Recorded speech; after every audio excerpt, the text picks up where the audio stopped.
call me a fucking liar. And sorry I don't have lights, the perfect lighting, and the perfect calm voice as you. I certainly wouldn't be calm if someone was accusing me of this, but since you want to talk about what you think happened, I'm going to go into detail even more, okay? Let's do it. First of all, I have nothing to gain from sharing what I went through personally to thousands of people. I do not do TikTok. You ruined that for me. After our horrible fallout, I stopped doing TikTok. I just lost the interest. I knew that if that's what, being an influencer was gonna be, I didn't want it, okay? It was not for me. And since you want to say that I'm lying about, your background and your childhood, anyways, you remember this, Selah? Do you remember what you told my cousin that was super inappropriate when she was, 10 years old? Or when you talked to my mom about, everything that had happened in your family? Mind you, I knew your sister before I knew you. Did you forget that? Oh, but I'm lying. And not to give you the benefit of the doubt, but yeah, we were very good friends. We went to prom together. You, me, Maddie. You remember that? But we were very, very close. Hence why I was so scared and confused and just overall, what the fuck? And now to talk about what you did to me the night I came to visit you in College Station. Because that was when I, for the first time, thought, hey, I don't want to be friends with her. Because before that, we were very good friends. After that, our relationship ended. Shortly after that, there was not a long time period between that. I really don't know why I shake so badly when I start talking about this, but it's got to be talked about, because if I thought about it if it's been my Roman Empire for the past 3 years, you could think about it for a second, okay? You can do that for sure. But I'm more mad than scared now because you're calling me a fucking liar. But anyways, let me get into it. So, first of all, Selah, you were the first person I came out to. Do you not remember this conversation we had in my car? Oh, and you knew I had no, I had no, fuck, I can't even talk.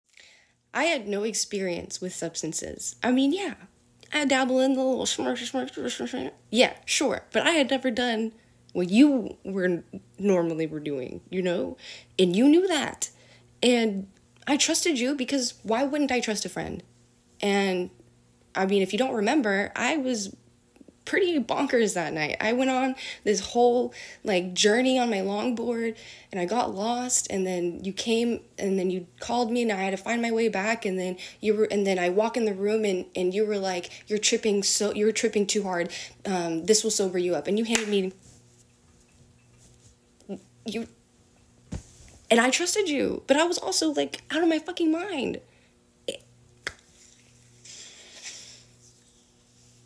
I really hope this doesn't get taken down. And now that I'm older and I look back on it, because I felt guilty for so long for remotely consenting to that, is, first of all, you were supposed to be a friend. If you knew that I had never done this before, why would you force it upon me and then, while I'm in my vulnerable state, tell me to candy flip? Three different candy flips, bro. I've never done any of that before ever, and I've never done it since then because that was just a bad experience for me. When we got back to our apartment, first of all, there was no build up to this might be happening. There was no talking about, hey, do you find me cute? I find you cute. Let's hook up. There was no conversation about it. All of a sudden, you were making out with me on your bed and I'm out of my mind. And I do remember faking the ending so it would be over. And you passed out after that. And I was up the rest of the night to think about what the fuck just happened. And I feel disgusting. And I feel betrayed. And I was up until the sun came up. I didn't get any sleep that night. And then I was getting dressed and I was sitting on your chair. I was trying to leave before you woke up, but you woke up. I was damn near at the door. And you insinuated that I didn't do anything for you. So I never initiated anything. I never gave you any indication that I wanted to do stuff with you. You were a friend. That was it. After that incident, we kept in contact for about a month and a half after that, before everything officially ended. But you, of course I didn't tell you that's how I felt. I also felt weird about it. And I knew you didn't feel weird about it because you had talked about, you know, how open you were about your sex positive life, okay? And also, I only knew my feelings. I have never been essayed before in my entire life. I have no idea what that looks like, let alone what it looks like if it came from a friend, okay? And I just knew I felt very fucking weird about it. And when you came back to Houston and dumped all your shit off at my apartment and was rude to my fucking friends, and I have accounts of Jason and another dude, they both witnessed it, okay? They were there when you were being a bitch, okay? And after College Station, you're mad that I didn't talk to you about that shit? You're the fucking aggressor, bro. I was talking to my real friends about it. I was talking to my cousin about it.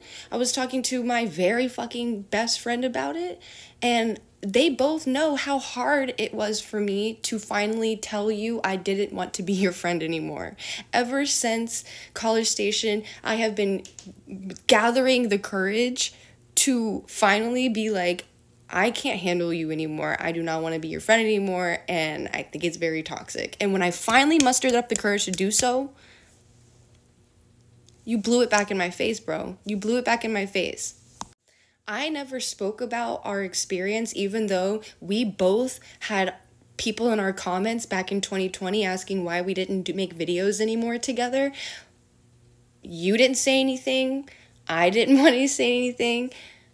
I had to heal in my own way, and I did. And that happened, I don't know, maybe like 6 months after that is when I came to realize that I was taken advantage by you. And I never spoke about it on TikTok until now. And I was going to go to my grave to this, but it was because somebody else went through this, girl. Somebody else went through this. And I really, really, really, really hope all the girls that are in my DMs talking about their experience, I hope they come forward, bro. I hope they do. Because you can call me a liar all you want. I know what really happened, Selah. I know who you are, truly. And these other two women are so fucking brave. And if it wasn't for Meep, I would have never fucking said any of this. I just hope everybody else comes forward. Because I wasn't the first one. And I was not the last one. Remember Jack's best friend's sister? Remember her? Don't even want to get into that. And to the people that say that I should have, acted differently, I should have spoke up when it happened, I should have done this, I should have done that. We should have, would have, could have, okay? I wasn't brave back then. I'm brave now, bitch. I'm 25, okay? I'm older. I'm wiser, okay? Things grew. And to the people say that I'm lying, I don't give a shit. I don't care if you think I'm lying or not. I really don't care. This is about you and me, Selah. You and me know exactly what happened. And you know exactly how you made me feel. And you know exactly how you treated me. All that matters is that you know. And it's up to you to take accountability. I don't care if people think I'm lying. But you know. That's all.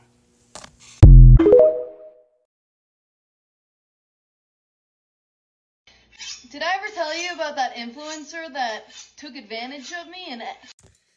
So I'm like really, really shaking right now, but it's been 3 years since I've been comfortable enough to talk about this, mainly because someone else has come forward about it. And up until now, I felt like, she had such a big following and there was no reason for me to talk about it, and she could destroy me on this app and whatever. But now I feel like I'm super comfortable enough to talk about it.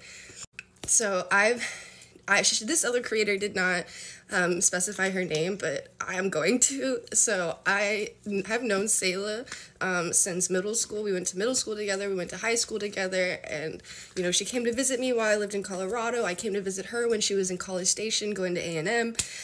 So we've known about each other a lot. But, and I don't know if you guys remember, but when Selah was first blowing up, she went by Curly and Crazy as her username, and which I taught her how to use TikTok because I was blowing up at the time, and I told her she could do the same thing, and so we reconnected that way after I came back from Colorado. And so anyways, so this was my experience. Not only did she and also assaulted me, all in one night. So here's the story. Never told anybody about this except for my close friends. But so I went to go visit her in College Station one time, and at the time she was living at this apartment, and I had just came out to my parents, and I got kicked out for it. And so I went to go visit her, and she was really wanting to party, and I had never tried anything before, and she basically shoved it in my mouth. She was like, drink this, take this, and got me to the point where I didn't even know where I was and what I was doing. I was very out of my mind. I don't even know how we ended up back at her apartment. All I remember is that I was laying down in the bed and she was doing what she wanted to do. And I was so up and crazy, and I really didn't know what was going on. I really can't describe the experience, but I do remember it. And the next morning, I tuck-tailed and I ran. I was like, I gotta go. She was like, oh, well, you're not gonna do anything for me? And I was like, sorry, I'm not feeling good. I'm gonna go home. I'm gonna go take care of my cats that I left at my parents' house. So I left. And then I felt really weird about it. I didn't really know what happened. And I was like, maybe I consented to it. Maybe I was okay. We were both really, really, high, and maybe, I consented to it, but I don't really remember. I just remember the feeling and me being weirded out by it, and extremely weirded out by it by the morning. And so I left. And it doesn't really, our communication doesn't really start there. I really should have ended our communication there, and a part of me did, but a part of me wanted to still be friends with her for some reason. So anyways, fast forward a couple weeks, she moved out of her apartment and she was coming down to Houston. I didn't really know her ulterior motives, which I found out later on. But she came back and she stayed at my apartment for a couple days, and this is where she outed me to my friends. So we were in the car. She needed to get something from her guardian's house, which, by the way, it's a lie, okay? She did jump. She was in the foster system, okay, but she jumped around to different family members because different family members didn't want to deal with her because she has always been crazy. She's always been like that. So that little sob story about how she just was in the system, it's true, but not completely true. She definitely had family and she definitely had support. Because I've known her since middle school, high school, that sort of thing. So, and she has a sister that anyways, I don't want to talk too much about her drama, but so she came back to Houston, and I told her that she could stay at my house for a couple days. She even wanted to get an apartment with me, but she kept going back and forth. She kept make a decision. So eventually she came back to my apartment. She left her stuff there, and she just made me feel really scared. I was really scared of her. She was really aggressive, especially with my friends. So one particular time we were in my car and we had to grab something from her, one of her foster family's house, which was a foster family she had lived with for years. And we were in the car and she just blurts out and says, Jade, you're not gay. You don't know what you want, but you're not gay. You just don't know what you want. And in a car full of my friends that I hadn't really come out to, and I was like, what the hell? And then we came over to my house to say hi to my parents. She's at my parents' house opening up all the drawers and opening up, different things, snooping basically, and made my parents very uncomfortable. So we left. My dad texted me. He was like, hey, that was like really weird. What the fuck? And then we fast forward, we went back to my apartment. I went to work, and then this is kind of like too much information, but I went to work and I came back to work. She called me while I'm in the car and she said, hey, can I invite a friend over to your apartment? And I was like, I mean, sure, why not? She was like, okay, good, because she's already here.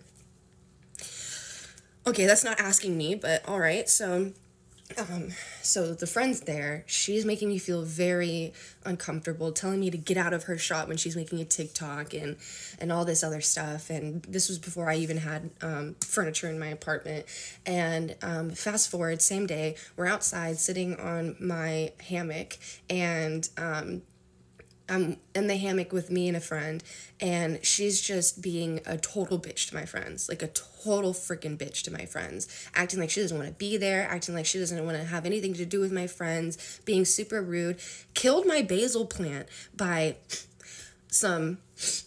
into my basil plant, killed it, and then acted like, nothing was wrong. But then my friend saw her do it and told me about it. And I was like, what the hell? And then she decided, hey, I'm going to go to California. I'm going to go try to meet Tony. And I'm going to try to, meet other famous TikTokers and get on that famous TikToker train. And I was like, you go, girl. You go. But when she left, she stole clothes of mine. She stole some of my Mary Jane. She stole a whole bunch of stuff. And then that's when I was like, you know what, I'm done. I don't want to be your friend anymore. It's a little toxic. So I text her and I said, hey, this is what you did. This is what I'm upset about. And I'm just letting you know I don't want to be your friend anymore. She calls me nonstop and I'm like, I don't want to answer. Hours later, she knocks on my door at about 12 in the morning, puts a camera in my face, tries to make an apology video with me, camera in my face, saying, I'm sorry I stole your shorts, bitch. It was more than that, but anyways, she ends up spending the night because I guess her ride, bailed on her when she was going to California or something. And then I let her stay, and then the next morning I was just like, I really just don't want to be your friend. Like, I really don't want to be your friend. And so I tell her about it, and she blows the fuck up on me. And we ended up blocking each other on everything. And that was the last time that me and Selah spoke, and that was the last time I ever spoke about my entire experience with her. But I'm really glad that I'm not glad that somebody else went through that experience, but I'm glad that I can be able to talk about it, because it's unfortunate that somebody else had to go through a little bit about her, and then, now I can finally talk about it, because I've been scared for so long. So, anyways. Okay, one more thing, and then I'm never talking about this again, but the day that she came over to my apartment and shoved a phone in my face trying to apologize for a TikTok, and using it for clout, she then later said off camera, she told me that the reason why she was so mean to me was because she was jealous that I had friends and family that cared about me and she didn't. That's a lie. Many people cared about her. And then she said if I were to ever make a video about this experience, that I could ruin her entire reputation, and made me promise that I would never make a video about it. So I was really scared for a long time, until it happened to somebody else, and now I'm comfortable with saying it. So anyways, this is us back in 2020. If I could go back and tell Jade, stand on your business, I would. Thank you. Did I ever tell you about that influencer that took advantage of me and schmeximally assaulted me? And she has multiple millions of followers? I didn't tell you that story. Let me. There's an influencer out there who lives on a bus. Used to travel on a bus with a boyfriend. Now lives on a property with a bunch of fucking buses, okay? And let's say I went over to this bus commune, and she's telling me all these crazy stories that are not true, and I'm starting to sniff out someone that I wouldn't be friends with. There's one day that I'm basically just trying to escape from this place because it's impossible to get out of buttfuck nowhere. And she asks for my consent to do something to me, to which I say no. And she proceeds to do what she wanted to me. To which afterward I say, I didn't consent to that. She laughs. I leave the next day. Someone just comes and gets me because I was fucking scared. And after I'm gone, she's calling me, why did you leave? She calls my friends that I'm with. And finally, I text her and I say, hey girl, you schmexually assaulted me. Get the fuck off my phone. I'm blocking you. I don't want anything to do with you. I didn't want to tell this story for a really long time because it made me really uncomfortable to tell, and I still get a little shaky about it because I did feel really vulnerable in that moment. And especially because she continued to follow me. I guess waiting for me to say something, I don't know. Because she would tell me that she would get fans to come to the commune and tell them that they can come hang out with them as long as they have a threesome with her and her boyfriend, and then made these young 18, 19-year-old girls sign an NDA. She then told me that I was going to have to sign an NDA, which I laughed at. This girl followed me for the longest time and then unfollowed me a few weeks ago. Now, this person is already starting to be disliked on this app, which is brilliant for me. Because now I feel like I can come out and say my shit, and I have other people who know what I'm talking about. I have like a fan of theirs who came to me and told me that they were also taken advantage of by these people. Ooh, I just cannot wait to hear what you guys are going to say to this. So if you're out there and you're watching this video, first of all, fuck you. Second of all, you cannot take advantage of fans. I do care what you do to me, but taking advantage of people who follow you simply because you have a following and these poor fucking people just want to come and hang out with you is fucking sick, and I hope you get help, and you need help, and you know you do. So any hoozles, I can't wait to see what y'all are going to say to this. Anyway, I got some, I'm going to make a salmon. This whole video was actually going to be me cooking salmon, but that's not that. Okay, so I'm a recent friend of Sayla's. I met her skydiving, didn't know she did TikTok or anything like that, so I have no idea who she was before meeting her. After we first hung out, I told her I didn't have a phone and I was just on my iPad all the time, and because she wanted to keep in contact with me, she told me that she actually had another phone that she had brought with her to Hawaii, and it was basically used as a hard drive or something for her, and so she let me actually have this other phone. What's crazy is I had no idea by me putting my phone number into the phone, our lives would sync and I'd get all of her texts, she'd get all my texts. We became one, essentially. Because of this, I have all the texts that she sent, meaning that I have a little bit of proof about the allegations that are out there right now. Just because this story is literally crazy that a stranger gave me her phone. Here's a photo of me with the phone. You can see the date right there. Here's the back of the phone proving that this is the phone. So here's the phone, here's the photo app. Right here, photos of her. Literally can scroll anywhere throughout this phone. More photos of her. It's obviously her phone. Now let's get into these texts. After watching the salmon cutting video made by Meepasaurus, or Sydney is her real name, I immediately assumed grape. After reading the text, I can definitely assure you it was not grape, and I understand what Sayla meant when she said joke in the video, because we do it with all of us and our friends. So right here you can see that she says, before putting your boob on me. What she's referring to in that case is we all will waddle up to each other and plop a titty on our heads. I'm genuinely sorry for laughing at this. This is not something to laugh about whatsoever. SA is a serious matter, obviously. It's just, I've seen it in person, and yeah. That being said, I have no idea how Sydney felt in the situation. I was not there for the encounter, so again, I have no comment on the actual scenario itself. Just wanted to clear up exactly what she meant when she said Selah asked to do something to her and she said no, and Selah then proceeded to do. This is not me defending Selah in any videos that have been posted. This is just me sharing what I have at my disposal. As far as Jade's video, the texts are too far back, so this phone does not have them, so I can't give any proof or insight as to that situation. However, Meg, let's look at those. After doing a little bit of scrolling, I did notice a little bit of a falling out, as you can see here. It's obviously about some sort of project they're working on with one another. I'm not really too sure. Obviously, though, it was a forgive and forget situation because you can tell that they stayed friends afterwards, chatting about building van life or something.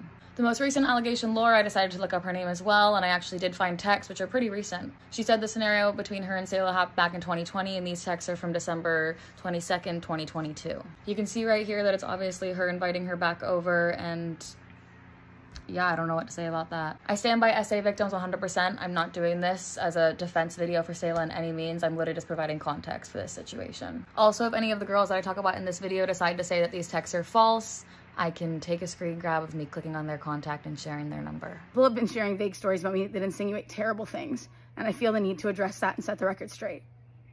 I'm a sexually active person, and I've never hid that from any of my partners. In my last relationship, we were open and polyamorous, which means we were both willing to let other people be a part of our sexual activities. However, it was always consensual, and it was always safe. And there was never NDAs. There was never a need for NDAs. That kind of lifestyle, it can be exciting and it can be adventurous, but we're all human and we all catch feelings, and that's where things get complicated because communication breaks down and feelings get hurt. And in no way is that kind of lifestyle a hall pass for inappropriate behavior. You always want partners who are willing to engage in safe and consensual sex, but that's why these stories being thrown around so carelessly are so hurtful. One is from a longtime friend and consensual sexual partner who never voiced any concerns to me until she decided to share it and multiple other lies about my childhood to her TikTok platform. I am so sorry to hear she's hurting right now, but it cannot be because our interactions weren't consensual. In fact, she initiated sex with me the morning that she left my house, and we made good friends and in contact for over a year. Another is a girl who I had a long-term consensual sexual and romantic relationship with, and she asked me to leave my partner for her, which is something I did not want to do. However, despite how it ended, we remained good friends and in contact as into July of this year. And then there's a woman I never had a sexual relationship with of any kind, and that's the video you've all seen of her cutting up the salmon with the knives. We never even kissed. She's trying to turn a playful joke that my friends and I do with each other into something that's sinister. However, I can see in retrospect how it's not that funny. However, it was in no way intended as sexual. I am not sure why these girls are making these videos, though I can say that only they know. But it has been good for their follower count, it has been good for their views, and it has been good for their revenue. Guys, I will accept responsibility for situations that got emotionally messy, but as a survivor of sexual assault, I know what it's like to be the target of a predator, and I would never put anyone else through that kind of shame or trauma. To suggest that I'm capable of hurting someone in that way is not only wrong, but it is a lie, and I will not let people sit back and lie about me. I appreciate the support from my friends, and thank you guys for taking the time to watch this.